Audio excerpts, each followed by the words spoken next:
that suspicious military or covert activity occurs in the region that might have to do with the ET presence? Well, remember how good their technology is. The technology of the whites and the technology of the grays. And I do not exaggerate. I speak from direct experience. When you say if they came here in the Ice Age, and and they're plant eaters, and in order to get a little help with harvesting grain and doing manual labor and things like that, there's nobody out in Nevada. Where would they get that from? Remember how good their technology is, and I speak from direct experience.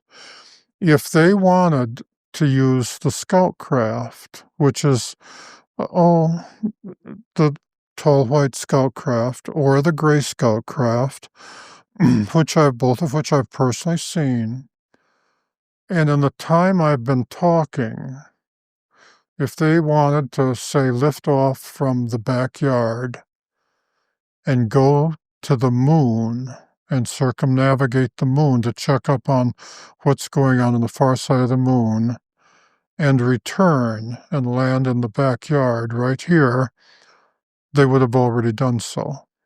That's how good their technology is.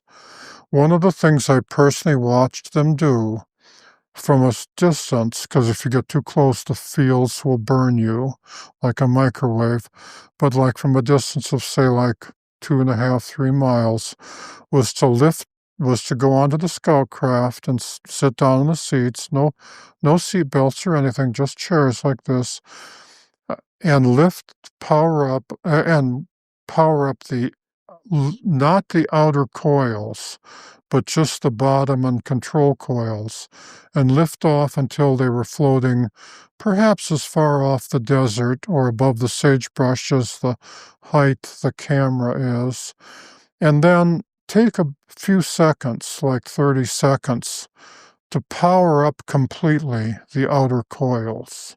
It takes a few seconds to do so.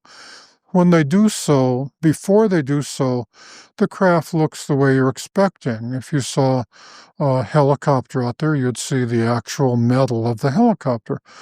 But after they've powered up, they just look real fuzzy white, like a tic-tac, because they're surrounded with force fields. You no longer see the actual metal, you just see the force field and the way it's fuzzing over light and interacting with it. Once they're powered up, they're ready for high-speed maneuvers. Let's get into If they choose to go straight down the line of sight, they can go 7 miles at an average speed of 8,000 to 12,000 miles an hour, stop, power down, and set down. And in the process, they would have taken more than 15,000 Gs starting and 15,000 Gs stopping, just sitting there in the room like this. And in case you're wondering how much that is, 10,000 Gs will liquefy steel. is the speed of light is like 86,000?